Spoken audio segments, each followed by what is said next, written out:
Go ahead, Lily, Damien Holt said, his voice low and steady, the tone he used when a decision had already been made and he was simply waiting for the world to catch up.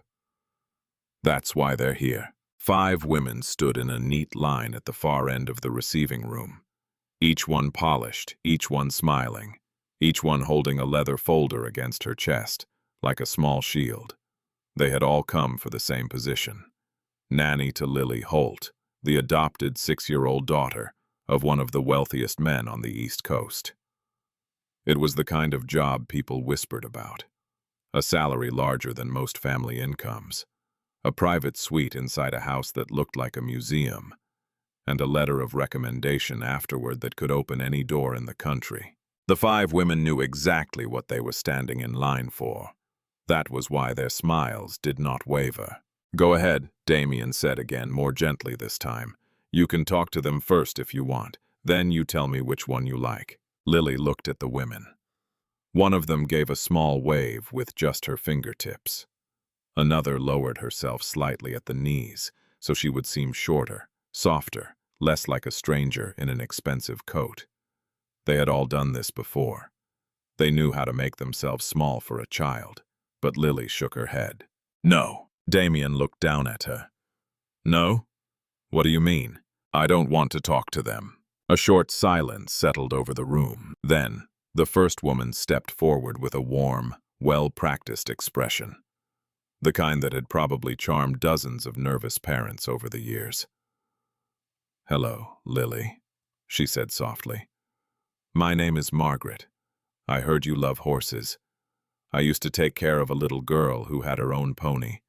Maybe one day I could teach you to ride. Lily looked at her, but nothing in her small face changed. No, thank you. A second woman moved forward smoothly, as if she had been waiting for her turn. I speak 3 languages, she said with a bright smile. French, Spanish, and a little Italian. I could teach you all of them before you're even 10 years old. Wouldn't that be wonderful? Lily shook her head again.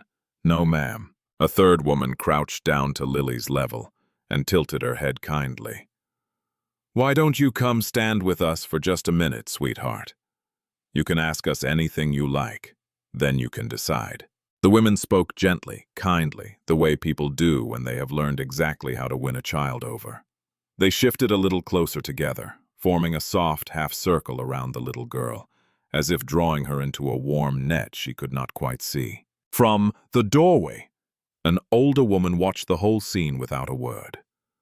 Cora Bennett had cooked in the Holt house for many years. She was not supposed to be standing there. The kitchen was 3 rooms away, and there was bread rising on the counter, but something had pulled her to the edge of that hallway. Now she stood there with a flour-dusted towel still in her hands, careful not to step over the threshold. This was not her place. She knew that better than anyone in the house. Lily looked at the 5 women in their pale coats and clever smiles. Then she turned. Without asking permission, without explaining herself, she walked straight past all of them across the wide, polished floor. The closer she got to the doorway, the faster she walked, until the last few steps became a run. She threw her arms around the old cook and held on tight. I choose her, Lily said. Cora froze. I choose Miss Cora, the little girl said again. Her face pressed into the apron she had known her whole short life. Behind her, a quiet tension filled the room. The 5 women glanced at one another, and this time their smiles did not return in quite the same shape. Damien walked toward them slowly. Lily, he said, keeping his tone patient. Miss Bennett isn't one of the choices. Yes, she is, Lily said, taking the old woman's hand and holding it the way a person holds something they are afraid will be taken away. She's my choice. One of the women let out a soft breath and stepped forward again. But this time her smile had thinned at the edges. Lily, honey, she said gently, Miss Cora cooks. She works very hard in the kitchen all day. She wouldn't have any time to be your nanny. Lily did not let go of the cook's hand. She looked up at the woman with eyes that did not look much like a 6-year-old's eyes at all. You just got here, she said quietly. You don't even know her. The woman's smile held, but barely. We don't need to know her, sweetheart. We're just trying to explain how things work in a house like this. Another of the five leaned slightly toward Lily, lowering her voice as if she were sharing a secret meant only for the child's ears. Sometimes, she said softly, people who work in big houses get very attached to the children. They do it because they want to keep their jobs. It isn't always honest. You see, a real nanny is different. A third woman nodded in agreement and added in the same gentle, reasonable tone, "We only met you today, Lily, so we have no reason to say anything but the truth. But in homes like this one, the staff sometimes forget their place. They start acting like family. That can be very confusing for a little girl." They all spoke softly, kindly, reasonably, the way grown-ups speak when they want to sound right. Lily listened without interrupting. Her small hands stayed wrapped around Cora's worn fingers the entire time. Then, when the last woman had finished, she spoke very calmly. "That's not true." She looked from one face to the next, her eyes serious in a way that made the room go quiet. "You just came here today. You don't know Miss Cora. You don't know me. But you're already saying bad things about her." One of the women tried to smile again. "We're not saying bad things, sweetheart. We're only explaining." "You said she's pretending," Lily said. "But she's not pretending. She takes care of me when nobody is watching." No one spoke. Lily continued, her voice still soft, still clear. "When I had a bad dream and woke up crying, she came and sat with me, and nobody told her to. When I didn't want to eat, she made me little pancakes shaped like animals, and nobody told her to do that either. When I was scared during the big storm, she stayed in my room until morning. She did all of that when nobody was paying her to." She looked at the five women again, and something in her steady gaze made the polished women shift their weight. "You just got here," she said, "and you already told me she's pretending and forgetting her place. That means you don't tell the truth. And if you say bad things about somebody you don't even know, then later when you work here, maybe you'll say bad things about me too, or about my daddy. And maybe you won't tell the truth then either." Damien felt something move quietly in his chest as he listened. He had walked into that room expecting to manage a small problem, the way he managed everything else, swiftly and without complication. He had not expected his daughter to dismantle five professionals with nothing but the plain truth. Lily squeezed Cora's hand. "I don't want a nanny who lies," she said. "I want the one who takes care of me." One of the women straightened, plainly offended now. "Mr. Holt," she said, her voice cooling. "The child is far too young to understand professional boundaries." Lily looked up at her and answered quietly, "I understand who is kind." Damien closed his eyes for a brief moment, then opened them again. When he spoke, his voice returned to its usual register, calm but firm, the voice of a man taking the wheel of a conversation that had drifted somewhere he did not intend. "Lily," he said, "Miss Bennett is the cook. She isn't trained as a nanny. She can't take this position. You need to choose one of the five women I brought here for you." Lily did not release Cora's hand. "I'm not choosing them." "You will choose," Damien replied gently, but without room for argument. "I'll give you until tomorrow morning, but you will pick one of them." Lily nodded slowly. She did not move away from Cora. She only said one more thing, very quietly, almost to herself. "I already chose the one who stayed." The five women exchanged a long look. Whatever ease had been in the room when they arrived was gone now.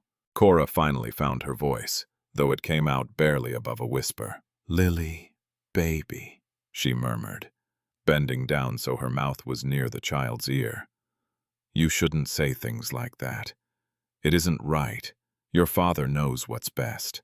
But Lily shook her head against the old woman's apron, stubborn as winter. And from across the room, Damien watched the cook he had employed for many years, a woman whose face he could barely have described an hour ago, hold his daughter as though the child were made of glass and gold both at once. He found, to his own quiet surprise, that he could not look away. The five women gathered their folders. There was nothing more to be done that afternoon, and they were too experienced to keep pressing a closed door. One by one, they thanked Mr. Holt, told him they looked forward to his decision, and let themselves be shown to the front hall, where their coats waited. Their heels clicked softly across the marble, and then the heavy door closed behind them, and the house went quiet. Damien turned back to find Cora already trying to slip away toward the kitchen, Lily's hand still locked around hers. "Miss Bennett," he said. Cora stopped and turned, lowering her eyes the way staff did when an employer addressed them directly. "Yes, sir. Please go back to your duties for now." His voice was even, professional, the voice he used for instructions. "And try not to encourage the child about something that isn't going to happen." Cora understood exactly what he meant. Don't let her believe this is possible. Don't make tomorrow harder than it already is. "Yes, sir," she said quietly. But Lily looked up at her father with that steady gaze of hers. "She's not encouraging me," she said. "I decided by myself." Damien crouched down so he was level with his daughter, something he did not often do. "Lily, I know you love Miss Cora. I'm not asking you to stop loving her. I'm asking you to be reasonable. She has a job already. She cooks for the whole house. A nanny is a different thing." "How is it different?" He opened his mouth, then found he did not have a clean answer ready. "Because that's how a household works," he said finally. "Everyone has their place." Lily considered this with the seriousness she always gave to things that did not make sense to her. "But I didn't used to live here," she said. "I lived somewhere else with a different family, and then I came here, and now this is my place. So people can change places. That means Miss Cora can change places too." Damien had built a career out of winning arguments. He had sat across tables from men who ran banks and men who ran cities, and he had rarely walked away the loser. But there was something about the plain logic of a 6-year-old that left no opening, no angle, nothing to push against. He stood up slowly. "Go upstairs and wash for dinner," he said. "We'll talk more tomorrow." Lily nodded. She finally let go of Cora's hand, but at the doorway she turned around. "I'm still choosing you, Miss Cora," she announced. Then she ran up the stairs 2 at a time. When the small footsteps had faded, Cora let out a breath she seemed to have been holding for an hour. "I'm sorry, sir," she said. I never said a word to her about any of this. I would never put ideas in her head. I know my place in this house. "I know," Damien said. And he did know. That was almost the strangest part. He looked at the woman standing in front of him. Gray hair pinned back, flower still on the front of her apron, hands that had clearly worked hard for a very long time. "How long have you been with us?" "Many years now, sir. Since before Miss Lily came. And before that, I cooked for a family in Providence for many years. And before that, a hotel kitchen in Worcester when I was young." She said it simply, without pride or apology. The way a person states facts about a life they have already lived. Damien nodded. He almost let the conversation end there. It would have been the easy thing. Instead, he heard himself ask, "When Lily had that fever one winter, the bad one, were you the one who stayed with her?" Something flickered across Cora's face. "Yes, sir. That wasn't your job." "No, sir." "Then why did you do it?" She hesitated, and for the first time he saw that she did not want to answer. The other questions she had answered without pause, but this one she held for a moment, as if it cost something to say out loud. Finally she did. "Because no child should wake up sick and frightened in the dark with nobody there." She smoothed her apron with both hands, a small nervous gesture. "I had a little one of my own, sir. A long time ago. She didn't grow up. After that, I just cooked and kept to myself and tried not to think about it too much.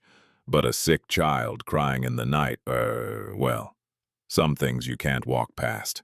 The words settled into the wide hallway and did not move. Damien stood very still. He had asked the question expecting a short, deflecting answer, the kind staff always gave. Instead, he had been handed something raw and true, and he did not quite know what to do with the weight of it. "Thank you, Miss Bennett," he said quietly. "That will be all for now." That night, the Holt house felt larger than usual.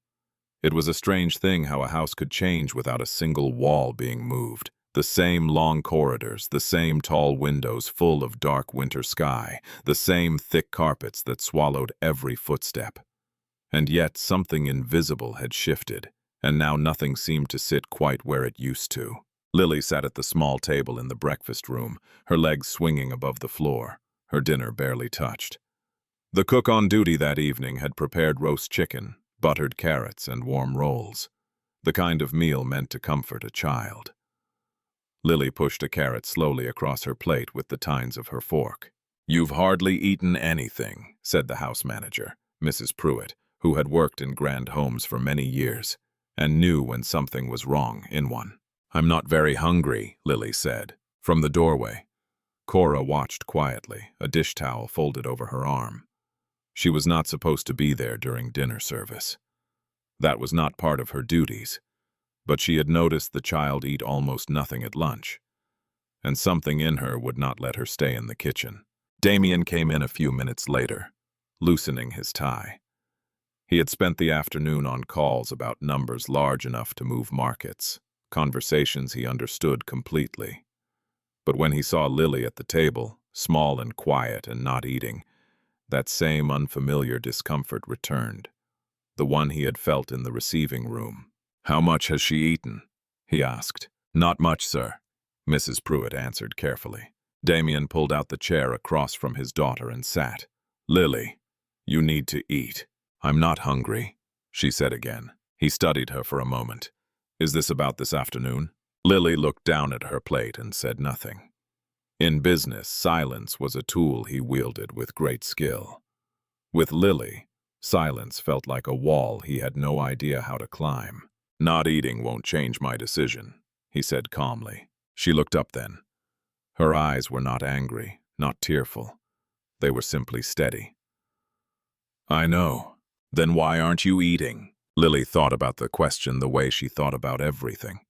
Seriously, turning it over before she spoke.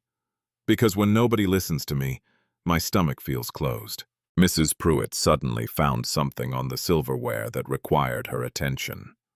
Damien had no answer for that. After a moment, Lily picked up her fork and took a small bite, as though she understood that this was the only part of the situation she could control, whether she ate or didn't, slept or didn't, changed her mind or didn't. Later, after her bath, Cora came up to help Lily into bed, though no one had asked her to. She turned down the blanket and tested the room's warmth out of long habit. "You don't have to do this," Cora said softly as Lily climbed under the covers. "One of the new ladies could put you to bed tomorrow." "I don't want one of the new ladies tomorrow," Lily said, hugging a worn stuffed rabbit to her chest. Cora sighed. "Your father thinks they're more suitable, baby." Lily considered the word. "Suitable means they look right to him," she said, "not that they take care of me." Cora paused, the blanket half tucked in her hands. "Where on earth did you learn to talk like that?" "I listen when grown-ups talk," Lily said simply. "They just think I don't understand." Cora almost smiled, but the smile faded before it finished. She sat down slowly on the edge of the bed. Lily looked up at her with those careful eyes. "Miss Cora," she said, "if I choose you tomorrow and Daddy says no again, will you still be here? I work here, baby, so yes, I'll still be here." "That's not what I mean." Lily's voice was very small now. "I mean, will you still be mine?" The question was so quiet, so careful that it felt like something fragile being placed into the old woman's hands. Cora was quiet for a long moment. "I haven't belonged to anybody," she said at last, "in a very long time." "You can belong to me," Lily said, "and I can belong to you." Cora closed her eyes briefly. "Lily," she said, her voice thick but controlled, "people like me don't usually get to belong to people like you. That's just the way the world is built." Lily frowned at the ceiling. "That's a bad rule." "Yes," Cora said quietly, smoothing the child's hair. "Sometimes it is." When Lily was finally asleep, Damien came up to her room. He did not usually handle bedtime. That had always been someone else's responsibility. But tonight he stood in the doorway for a moment before the soft glow of the hall lamp, watching the shape of his daughter under the blanket, the rabbit tucked beneath her arm. In the chair beside the bed sat Cora, a book closed in her lap, simply keeping watch the way a person does when they cannot quite bring themselves to leave. "Miss Bennet," he said softly. She rose at once. "Oh, I'm sorry, sir. She was restless. I only meant to—" "You don't have to stand up every time I walk into a room," Damien said. It came out more tired than commanding. Cora hesitated. "I'm not sure I know how not to, sir." He leaned against the door frame and looked at his sleeping daughter for a long moment. "Earlier today," he said quietly, "I thought she was making an emotional decision. A child's decision. The kind you wait out until they forget about it." Cora said nothing. "But I've been thinking about it all evening," he went on. "And I don't think it's emotional at all. I think she's being practical. She picked the person who shows up, the one who stays when she's sick, who notices when she won't eat, who comes when she's scared in the dark." He paused. "That isn't a child being silly. That's a child being right." Cora looked down at the book in her hands. "Children always know who shows up, sir," she said. "They don't have all the words for it yet, but they always know." Damien was quiet for a while. Then he said something that surprised even himself. "When I was a boy about her age, I had a nanny. Her name was Elena. She raised me, really, more than my parents did. They were always traveling, always at some event. Elena was the one who was there." He stopped. "When I turned 11, my father decided I was too old for a nanny. I came home from school one day, and she was simply gone. No goodbye, no explanation. That was how things were done in our house." Cora's eyes lifted to his face. "I'm sorry, sir. That's a hard thing for a child." "I didn't understand it then," he said. "I think I understand it now." He looked at Lily. "I learned that day that the people who love you in a house like this are considered temporary, replaceable. You don't get attached because attachment is inconvenient." His jaw tightened. "I built my whole life on clean lines after that. Titles, positions, contracts, everyone in their place. It made me very successful." "It's a fine way to run a business, sir," Cora said gently. "Yes," he almost laughed. "It's a terrible way to raise a child." The two of them stood in the soft light. An unlikely pair, the wealthy man and the cook, both looking at the small girl who had set all of this in motion without raising her voice once. The next morning came with bright sun reflecting off the lawn. Damien had not slept well. He stood at the window of his study with a cup of coffee he kept forgetting to drink, watching a groundskeeper clear the last of the frost from the front walk. He kept returning to the question Cora had answered the night before. Because no child should wake up sick and frightened in the dark with nobody there. He had built his fortune on clear definitions. Titles mattered, positions mattered, lines mattered. If everyone stayed in their roles, the whole machine ran smoothly. But Lily did not understand lines. She understood presence, and he was beginning to suspect that on this particular subject, his 6-year-old had a clearer view of the world than he did. At the usual time, Mrs. Pruitt knocked lightly on the study door. "Good morning, sir. The candidates have arrived again." Of course they had. Professional people were always punctual when opportunity was involved. "I'll be down in a moment," Damien said. Upstairs, Cora was sitting on the edge of Lily's bed, brushing the child's hair into 2 neat sections before braiding. "You don't have to braid it so tight," Lily said. "If I don't braid it tight, it won't stay neat all day," Cora replied. "I don't care if it's neat." "I do," Cora said softly. "When you walk out into that room full of people, I want you to look like a child who is loved and cared for. That matters, baby. Even when it shouldn't, it does." Lily was quiet a moment. "I am loved and cared for," she said. Cora's hands paused in the braid, then continued. "Miss Cora," Lily said, "I'm going to choose you again today." The old woman closed her eyes for just a breath. "I know, baby," she said. "I know you are." "Your father may be very angry," Cora said carefully, tying off the second braid with a pale blue ribbon. Lily shrugged a little. "He's not really angry. He's just not listening yet." Cora almost smiled at that. Not listening yet, as though listening were a season that would arrive on its own like spring after a long winter. You have to be respectful when you talk to him, she said. I will, Lily replied, but I'm not changing my answer. Cora turned the child gently by the shoulders so they were face to face. Why are you so sure? She asked quietly. She genuinely wanted to know. She had spent many years in this house teaching herself not to want things, and now a 6-year-old was unraveling all of that careful work in a single day. Lily looked at her as though the answer were the simplest thing in the world. Because you stayed. Cora felt something break and mend at the same time inside her chest. Downstairs, Damien stood near the cold fireplace when Lily came into the room. The 5 women had been seated this time, their folders arranged on the low table in front of them. They rose when the child entered, smiles ready.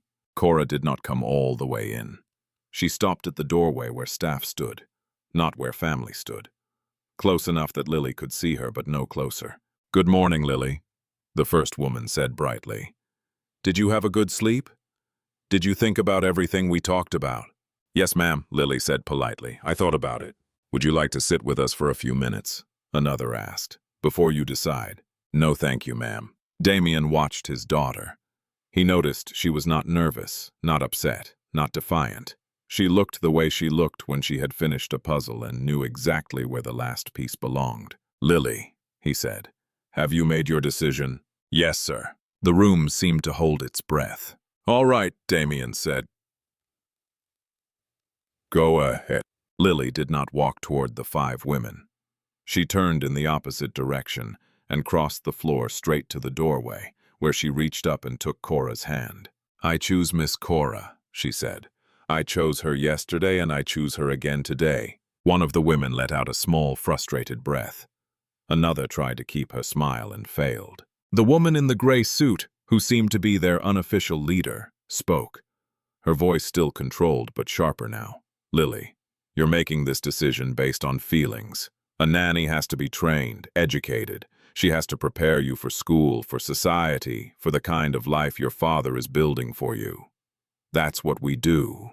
That's what we're for. Lily listened politely, then asked, did any of you stay all night with a child who was sick, even when nobody was paying you to? The women exchanged quick glances. That is what we are paid to do, one of them said. Lily shook her head slightly. Miss Cora did it when nobody was paying her to. Another woman tried a softer approach, crouching down with a kind smile. Lily, we could teach you so many wonderful things. Languages, music, painting. We could take you to museums and concerts. We could give you every opportunity in the world. Lily nodded thoughtfully. That sounds nice. The women relaxed just slightly. But when I'm scared at night, Lily said, I don't need a museum. I need the person who comes when I call. No one spoke after that. Lily turned to her father. You told me to choose, she said. So I did. I choose the person who takes care of me when nobody is looking. Damien looked at his daughter, and in that moment, he saw clearly what he had not let himself see before. Lily was not choosing between 5 accomplished nannies and a cook. She was choosing between 5 strangers and the one person in the entire house who had never once left her alone when she was frightened. Could you give us a moment, please? He said to the 5 women. They stood, gathered their folders, and filed out with polite expressions that did not reach their eyes. The gray-suited woman paused at the door. Mr. Holt, she said quietly, if I may speak frankly, a child who learns she can override her father's decision by holding her breath and digging in her heels will learn to override a great many other things. We see it all the time in these households. The staff become too important. The lines blur. It does the child no favors in the long run. Damien looked at her for a long moment. Thank you for your time, he said. It was not an answer, and she knew it. She inclined her head and left. When the front door closed, only 3 people remained in the wide, quiet room. Damien walked slowly to the low table where the women had left nothing behind but the faint impression of their folders. He turned to face Cora, who stood very still in the doorway, with Lily's hand in hers. "Lily," he said, "go sit on the sofa for a minute. I need to talk to Miss Cora." Lily obeyed, climbing onto the long sofa with her stuffed rabbit, her eyes moving carefully between the two adults, missing nothing. "Miss Bennet," Damien said, "I'm going to ask you something, and this time I need the real answer, not the careful one. Not the answer you think I want to hear." Cora's hands folded in front of her apron. "Yes, sir. If I offered you this position officially, Lily's nanny with full responsibility for her, would you take it?" Cora's eyes widened. "Sir, I don't think that would be proper. I'm the cook. I haven't any training. There are people who know about schools and schedules, and that's not what I asked," Damien said gently. "I asked if you would take care of her." She looked over at Lily, sitting on the sofa, watching them, listening to every word with the whole of her small attention. "I've been taking care of her," Cora said quietly, "for years now, in the ways that don't show up on paper." "I know," Damien said. "I went through the household reports last night. You're the one who knows which nights she can't sleep. You're the one who noticed she was getting sick before the doctor did. You're the one who makes those little animal pancakes when she won't eat. You're the one she runs to when she's afraid." He paused. "You've been doing the job for years. You just didn't have the title." Cora's hands tightened on the front of her apron. "That may be," she said softly. "But the title is a different thing entirely. If you give me that position, people will talk, sir. They'll say I used the child to climb. They'll say I forgot my place. They'll say there's something wrong about it." "They probably will," Damien agreed. "I've lived a long time," Cora went on. "I know how the world works. People like me don't move into positions like that in houses like this, not without everyone deciding something improper is going on." Damien was quiet for a moment. Then he said something that surprised even himself. "I think something improper was already going on," he said. "I just couldn't see it until my daughter pointed at it." The most important person in my child's daily life was a woman I had officially listed as kitchen staff. The person she trusted most in the world had to stand in a doorway instead of sitting at a table. That's the thing that was wrong, Miss Bennet. Not this. Cora felt tears rise behind her eyes, but she did not let them fall. "I never needed a title to care about her, sir." "I know," Damien said. "But sometimes a title is how the world recognizes what the heart already knows. And more than that." He glanced toward Lily. "A title is a promise. If I write it down, if I make it real, then no one can decide one morning that you're unnecessary and make you disappear the way my father did with Elena. I won't have my daughter learn what I learned." He looked back at the cook. "So, I'll ask you one last time. If I offer you the position, will you stay?" Cora looked at Lily. The little girl did not speak. She only looked back, her small face full of hope and certainty, and a trust so complete it could break a person's heart or remake it. "Yes," Cora said softly. "I'll stay." For a moment Lily did not move, as if she did not quite trust what she had heard. She looked from Cora to her father and back again, making sure this was not one of those grown-up conversations that quietly reversed itself later, behind closed doors. "You mean really stay?" she asked. "For real?" Cora nodded, her voice steadying. "Yes, baby, for real." Lily slid off the sofa and crossed the room slowly, as though the moment were too important to run through. When she reached Cora, she wrapped both arms around the old woman's waist and pressed her face into the worn apron and held on. Damien watched them, and for the first time since this had all begun, he felt something in his chest loosen. Not because the situation had become simpler. It hadn't. But because for the first time it had become clear. "If we're going to do this," he said after a moment, "we're going to do it properly. Miss Bennet, you'll no longer be listed as kitchen staff. You'll be Lily's full-time nanny and primary caregiver. Your salary will be adjusted. Your authority over her meals, her schooling, her routines will be recognized by everyone in this house." Cora stared at him, stunned by the formality of it, by the fact that he was not merely permitting it, but building it a place in the world.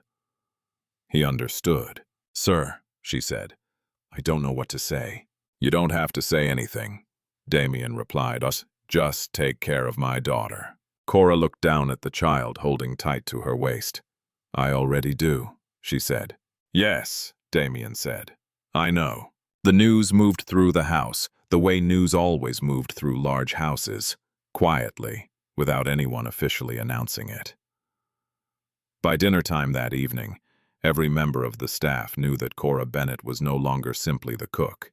She was now Miss Cora, Lily's nanny. Some of them were surprised, some were quietly pleased. A few said nothing at all and watched carefully, because changes in a great house often signaled other changes coming behind them. At dinner, Lily was happier than Damien had seen her in a long time. She ate everything on her plate, even the green beans. "Slow down," Cora said gently from where she stood at the side of the room, an old habit she had not yet broken. "I'm hungry," Lily said. "That's because you didn't eat enough yesterday," Cora replied. Damien watched the exchange. It was such a small thing, the way Cora spoke to his daughter, not the careful voice of an employee addressing the master's child, but the easy authority of a person who had the right to care whether the girl ate her vegetables. "Miss Cora," Lily said suddenly, "can you sit with us?" Cora looked immediately to Damien. She did not move until he nodded. Then she crossed to the end of the long table and sat at the very edge of the chair, her back straight, her hands folded as if she might be asked to stand again at any moment. Lily pushed the basket of rolls toward her. "You have to eat too." Cora took one small roll. "Thank you, baby." For a few minutes they ate quietly, but the quiet felt different than it had on other nights. Less empty, less formal, as if the room itself was slowly learning the shape of a new arrangement. Not long after, Damien had a lunch at his club with 2 business associates and their wives, the kind of social meal that was half business and half reputation, the sort that mattered in ways no one ever wrote down. Somewhere between the second course and the coffee, one of the men asked easily, "So I hear you were hunting for a new nanny. Find anyone good?" "I did," Damien said. "From that agency in the city?" "No," Damien said, lifting his water glass. "From my own house." The man frowned. Meaning the person who was already taking care of my daughter is now officially the person taking care of my daughter." One of the wives tilted her head with a polite, puzzled smile. "You promoted someone from inside. From what position?" "She was our cook." There was a small pause at the table. Not rude, not openly disapproving, just the particular silence that falls when people are deciding how to react to something that does not fit their expectations. "Well," one of the men offered carefully, "loyalty in staff is worth a great deal." "Yes," Damien agreed. "It is." But he did not explain further, because he knew that if he said, "She's the one who stayed with my daughter through the worst night of her life," the conversation would become uncomfortable for people who preferred to think of care as something that could be hired, scheduled, and replaced. The wife who had asked about the position was not finished. "You'll want to be careful, you know," she said with the gentle certainty of someone offering wisdom. "It's never wise to let staff become too important to a child. It makes the separation so much harder later on. Children grow up. They don't need a nanny forever." Damien set down his cup. "That's true," he said evenly, "but I'm not planning on a separation." The table moved on to other things, but the woman's words stayed with him on the drive home, turning over in his mind. They don't need a nanny forever. No, he thought, but everyone at every age needs at least one person who chose to stay. That evening, when Lily came home from school, she ran straight into the kitchen, forgetting for a moment that Cora no longer spent her whole day there. "I got a gold star in reading," she announced, finding the old woman at the counter slicing apples. "That's because you practiced," Cora said, smiling. "And because you made me read even when I didn't want to," Lily said. "That too," Cora agreed. Lily leaned against the counter and looked up at her with sudden seriousness. "Are you happy about being my nanny?" Cora set down the knife and wiped her hands slowly on her apron. The question deserved a true answer. "Yes," she said. "I'm happy." Lily nodded, satisfied, and reached up to take an apple slice. Through the kitchen doorway, Damien stood with a folder of work in his hand. Having meant to ask Cora about the weekend schedule, he did not interrupt. He simply watched the two of them, the old woman and the child, in the warm light of the kitchen, and felt that the most important thing happening in his house that evening had nothing to do with the folder under his arm. Soon the new routine had begun to feel ordinary, and ordinary, Damien was learning, was a kind of love when it came to children. Every morning, Cora sat at the breakfast table with a small notebook, checking Lily's school schedule, packing her lunch, reminding her about spelling words and reading assignments. She walked the child to the car each morning, made sure her scarf was wrapped properly, and always said the same thing before Lily climbed in. "Be kind, pay attention, and remember, I'm here when you come home." Lily repeated it back every time, like a small ritual. "You're here when I come home." Damien noticed that his daughter no longer asked who would pick her up or who would help with homework or who would sit with her if she couldn't sleep. She already knew the answers. The not knowing had gone out of her, and something settled and certain had taken its place. One evening, he came home earlier than usual. The house was quiet except for two voices drifting from the library. He stopped in the hall when he heard Lily reading aloud, slowly sounding out a difficult word, and then Cora's voice, gentle, telling her to try the whole thing again. He leaned toward the doorway and looked in. Lily sat on the carpet with a book open in her lap. Cora sat in the armchair beside her, listening with her whole attention, correcting a word here and there, then telling the girl to read it once more. It was such an ordinary scene that most people would never have thought it important. But Damien knew something now that he had not known before. Ordinary moments were what built a childhood, not the vacations or the private schools or the expensive gifts. Moments like this one. Someone listening while you read. Someone reminding you to sound out the word again. Someone sitting in the same chair every evening so you always knew exactly where to find them. He stepped into the room. "How's the reading going?" Lily looked up. "I got most of the words right." "She did very well," Cora said. "She just rushes when the story gets exciting." Damien smiled faintly. "I used to do that too." Lily closed the book and looked at him. "Did somebody listen when you read?" The question caught him off guard. He thought for a moment. "My nanny did. Elena. She sat in a chair a lot like that one and listened to me read every night." "What happened to her again?" Lily asked quietly, though she already knew. "My father decided I was too old for her, so she left." "Did you get to say goodbye?" Damien shook his head once. "No." Lily looked down at her book, then back up at him with great seriousness. "I'm glad you didn't send Miss Cora away." Cora looked at Damien, and Damien looked back at her, and in that moment, both adults understood that the child was not really talking about the past at all. She was talking about the future she had been afraid of, the one where the people you loved disappeared without explanation. And she was telling them in her plain way that the fear was gone now. Later that night, after Lily was asleep, there came a soft knock at the door of Damien's study. "Come in," he said. Cora stepped just inside. "Lily's asleep, sir. I wanted to let you know before I turned in." "Thank you." Damien hesitated, then turned the framed object on his desk so she could see it. It was Lily's drawing, the three figures holding hands, which he had quietly taken from the kitchen and had framed. "I thought you should see this." Cora crossed the room and took the frame in both hands.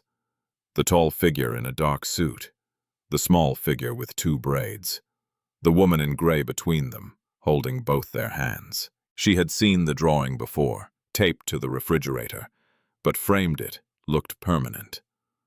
Recognized. "Sir," she said, not quite sure what she meant to say. "Can I ask you something, Miss Bennett?" Damien leaned back in his chair. "Why did you stay that night?" "The fever. I asked you once and you told me about your own little girl. But there's more to it than that, isn't there?" Cora was quiet for a long moment, holding the frame. "When my daughter was small," she said at last, "she got sick once, badly, and I had to work. I couldn't be there. A neighbor sat with her and she was all right in the end. That wasn't what took her. That came later. But I never forgot the look on her face when I finally came home, like she'd been waiting and wasn't sure anyone would come.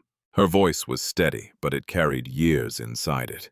So, when your Lily woke up sick and crying for someone, I just couldn't be the person who didn't come. Not again. Not ever again. Damien was quiet. Then he said very quietly, "Thank you for being the person who comes." As spring arrived, the frost retreated first from the edges of the driveway, then from the gardens, then from the wide lawn behind the house. The bare trees put out small green buds, and the morning air no longer hurt to breathe. Inside the Holt house, the windows were open more often now, and the rooms no longer felt sealed and silent the way they had all winter. Change, Damien had learned, rarely arrived all at once. It arrived in small, ordinary days that slowly became a different life. On a Saturday morning, Lily and Cora knelt together in the garden, planting flowers. Lily wore gardening gloves slightly too big for her and kept getting soil on her knees. "You pat the dirt down gently," Cora said, guiding the small hands. "Not too hard, or the plant won't have room to breathe. Like this, that's right, everything living needs room to breathe."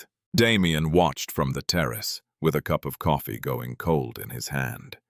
His phone sat in his pocket, full of messages and markets and people waiting on him. He did not go inside. He stood and watched his daughter laugh at the dirt on her gloves and watched Cora pretend to be very stern about a flower that had been planted slightly crooked. For most of his life, he had believed that providing a beautiful house was the same thing as providing a happy childhood. He knew better now. Later at breakfast, Lily looked up from her plate. "Daddy, do you remember when you made me choose a nanny?" Damien lowered his newspaper. "I remember. You thought I would choose one of the 5 ladies." "I did, but I chose Miss Cora," Lily said, as though this were a fact that needed to be entered correctly into the record of history. "Yes," Damien said, "you did. That was the most important choice I ever made." He felt something tighten gently in his chest. "I think you might be right about that." Cora turned slightly at the stove, but did not interrupt. She had learned that the most important moments in a family often happened in quiet exchanges at kitchen tables. Lily slid down from her chair and brought over a fresh drawing. It was the 3 figures again, holding hands. But now they stood in a garden full of flowers. The tall figure still wore a dark suit. The small one still had 2 braids. The woman in the middle still wore gray. But this time, above the 3 of them, Lily had drawn a small house with a single yellow square glowing in one window. "What's the light?" Damien asked. "That means somebody's home," Lily said, "so nobody has to be scared." Damien looked at the drawing for a long time. Then he folded the newspaper and set it aside completely. "When I was a boy," he said slowly, "I thought a house mattered because it was big and expensive and impressive. I thought that was what made a home successful." He looked at his daughter. "But a house is only successful if the people inside it feel safe when they fall asleep and safe when they wake up." Cora carried a plate of toast to the table and set it between them. "That's what my mother used to say," she murmured. She said, "A child doesn't remember how big the house was. They remember who was there when the lights went out." Lily nodded seriously, reaching for the toast. "I would remember if Miss Cora wasn't there." That night, after the child was asleep, Damien walked through the hallway and paused at her bedroom door. Inside, Cora sat in the chair beside the bed with a book in her lap, and the soft lamp glowing beside her. In exactly the spot where she had sat on the night of the fever, long before anyone had given her a new title. "Miss Cora," he said quietly from the doorway. She looked up. "Sir." He shook his head slightly. "Damien," he said. "When we're not in front of the staff, you can call me Damien." She looked surprised, then nodded slowly. "All right, Damien." He looked at Lily sleeping peacefully, the rabbit tucked beneath her arm. "She chose the right person," he said. Cora looked at the child, then back at him. She chose the person who stayed. He nodded. And standing there in the soft light from the hall, with one small lamp burning in a child's bedroom, and a girl sleeping safely inside it, Damien Holt understood something he wished he had known many years before. Some people are hired to work in a house, and some people, if you are paying attention, turn out to be part of a home. The difference between the two never appears in any contract, any salary, any report. It shows up only in the dark, on the bad nights, in who comes when a child calls out and who does not. His daughter had seen that difference at 6 years old, when 5 accomplished strangers stood in a line and smiled, and she walked past every one of them to the old woman in the doorway who had never once left her alone. And this time, for once, the adults had been brave enough to listen. That, in the end, was the whole story. Not a story about wealth or hearing or who was qualified on paper. A story about a child who told the truth long enough that the right person finally heard her. And about a man who learned just in time that the people who stay when no one is watching are the ones who change your life.